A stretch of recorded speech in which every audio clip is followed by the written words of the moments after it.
All right, friends, welcome to another video. This one's going to be all about how we survive and stay reasonably warm in really frigid temperatures.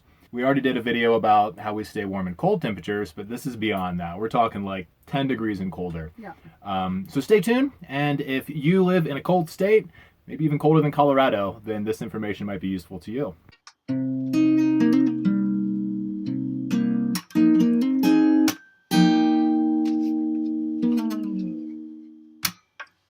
So let's go over the first and most important thing when it comes to staying warm, keeping your heat inside, and keeping the cold air out, and that is insulation. Yes. So this is actually our 5th round of insulation. Let's count it together, babe. First round, what did we do? Well, that was just like the normal insulation when we were doing the build. Right. And Then we insulated behind the countertops, basically on the first level of windows. yeah, we spray foamed behind all there. Yep. And then we went to the back where our water is, kind of our garage area, and we cut the insulation boards and insulated that area. Then we went to the front and spray foam insulated all the cracks above the ceiling, kind of all the little gaps between the wood. This is as it got colder. So we would do more insulation and then realize, no, it's still too cold. The Yep. heat is not staying in. So it's kind of funny. We were talking about it today. It seems like every 10-degree drop in temperature is when we decided to do another round, and now it's to the point where it's negative temperatures. So we're on our 5th round now of insulation. What else can we do to seal in all this heat? Yep. So we're going to show you some of our gaps that we decided that we needed to fill. That's the first thing, is making sure everything is sealed up for insulation. Yeah, we just did that earlier today. So stick around, check Yep. out what we did. So one area that we're going to do in the phase 5 of insulation, so we're going to go ahead and cover up these gaps back here. That leads straight to the living space. It's just an area that we ran out of insulation boards, ran out of money, and kind of have been okay with until it got down to the negative temperatures, and then we started to realize that all of that air is escaping right into the back and making everything in our cabinets freeze. It was terrible. Our feet would be freezing. So we're gonna go ahead and close this off with some radiant insulation and some insulation tape, and see if that at least does the trick for us in the next couple days. The last part of this wall that we're gonna insulate for the 5th round here is down here at the base. And this is where the cats get to their litter box. This is actually a piece of blackout curtain that we had left over. And the cats walk through it, and then they have their litter box right up in that.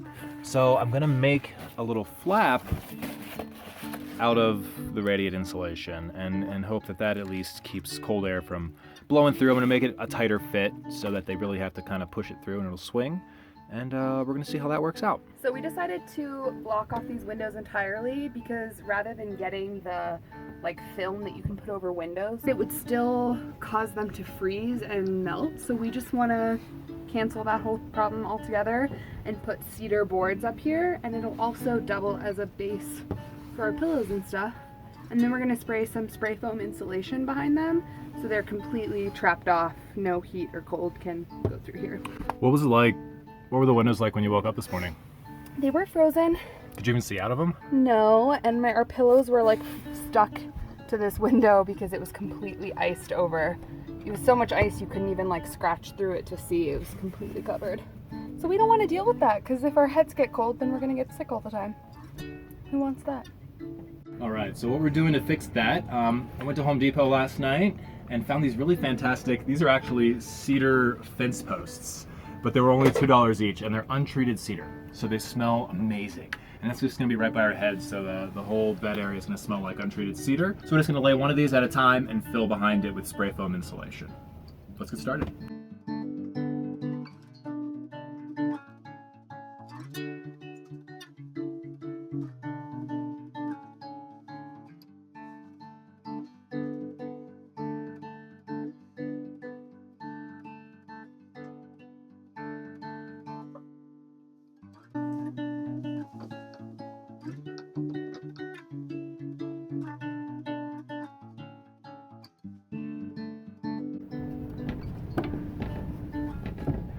Sealing it up.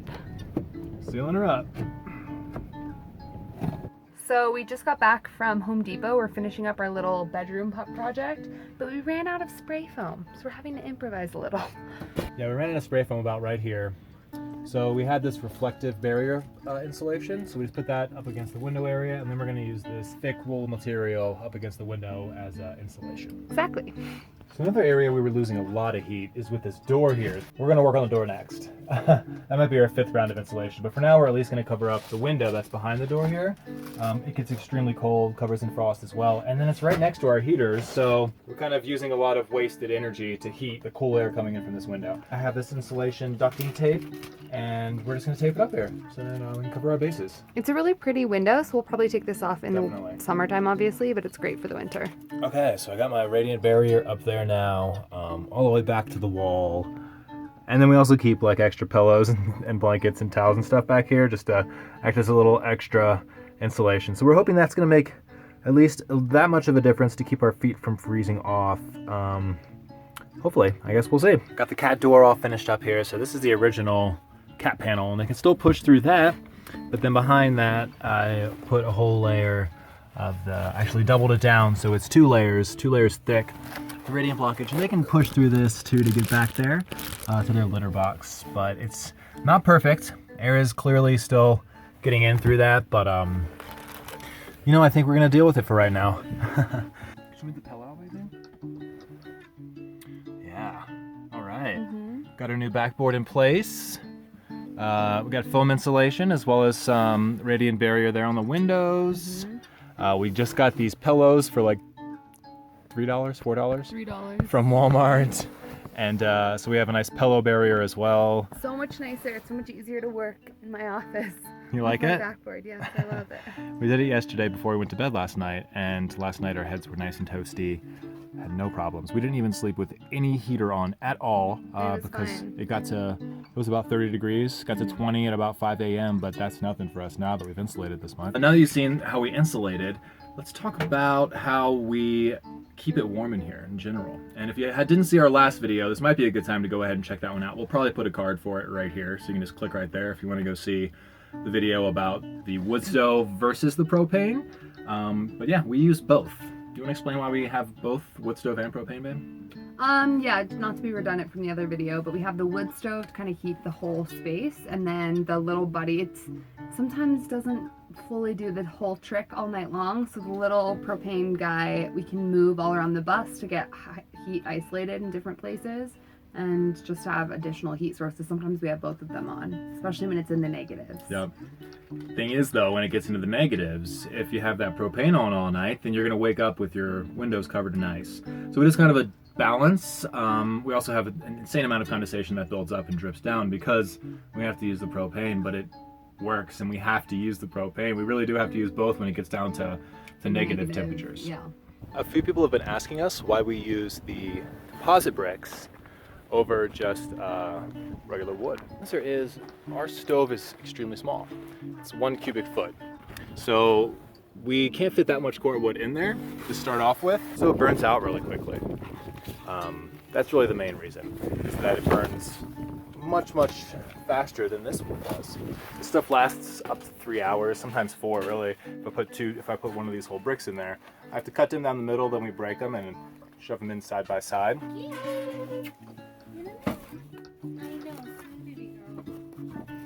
And if I put 2 in here side by side, or 1 whole one that I've cut, that'll give me about 4 to 4.5 hours worth of burn time. Compared to regular wood, which is going to give me about 1.5 hours to 2 hours. This also has a nice little slow burn feature, so I put it on about half to get a nice slow burn out of it, rather than just roasting them in the middle of the day.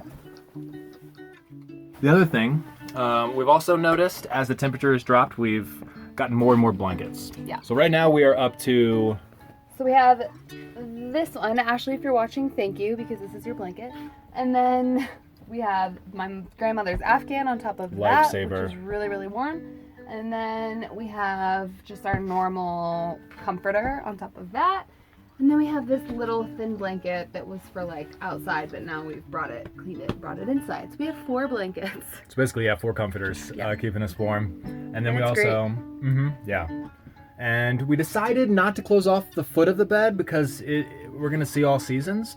But this might be the 6th round of insulation. If what we just did today doesn't do the trick, I think we're gonna try and make a panel that we can put into place and remove it. Just an insulating panel for the it's winter. nice to have the light during the day. That's the thing with like blocking up your windows, is they let in a lot of cold air during the winter, but they also let in a lot of light during the day, and so that helps in solar too. It does. It helps really heat this place up a lot. Here in Colorado, we get a lot of that greenhouse effect. If we can keep the windows uncovered, then this whole place really heats up just from sunlight. Like we were talking yesterday about covering up all the windows. We wouldn't recommend that. What's the point of having a bus if you're going to cover all the windows? Yeah, exactly. But if Might you as well are be in a van or something. Yeah, exactly. But if you are going to be somewhere that's frigid, I don't know, maybe pick windows that you don't use very often. For example, this window. We never use this window. There's actually a window back here. So yesterday we went ahead and just blocked it off. The windows next to it though, we really like these windows above our countertop. We want to leave those. This window over here by the desk, we definitely want to leave that window because that's the one that we look out, but there's a window right next to it right here that we boarded up and closed off because we don't really need that window. Same with the bed. You saw us close off the 2 today, and then we're going to go ahead and leave the other 2 at the foot of the bed because we like to have those there. A lot of people have suggested getting that, what is that stuff called? It's like that sticky window film that you can put on your windows to help with insulation as well. The reason that we haven't done that yet, and we might at some point, is because we want to be able to see out of them. We have like the whole view of the mountains right here, and we don't want it to be fuzzy so we can't see it. So that's, if you don't care about that, that's another really good option. She's trying to get her treats. So. She looks like she's getting them. She's not trying. Okay. Anyway. The other reason we didn't want to do the film over the windows is because we like to have our windows open in case of emergency or if it gets too hot in here. But, you know, sometimes we'll be cooking fajitas and it gets smoky in here, and opening the top isn't quite enough, so we like to pop those windows open just to be safe. Yeah. So, thank you for the recommendations. Also going to be getting a little heat-powered fan to put on top of the wood stove to help blow hot air around here so that it's not so isolated in the middle of the bus. That's going to make a big difference. Back here. Pretty excited for that. So we'll show you that one whenever we get it. Alright guys, thanks so much for watching another video. I hope this really helps you stay warm in frigid temperatures. We have been doing okay here. It's been cold but manageable with everything we've been implementing. So yeah, don't forget to like, share, subscribe, and comment below. Thanks so much guys. Thanks guys. Happy New Year. Happy New Year.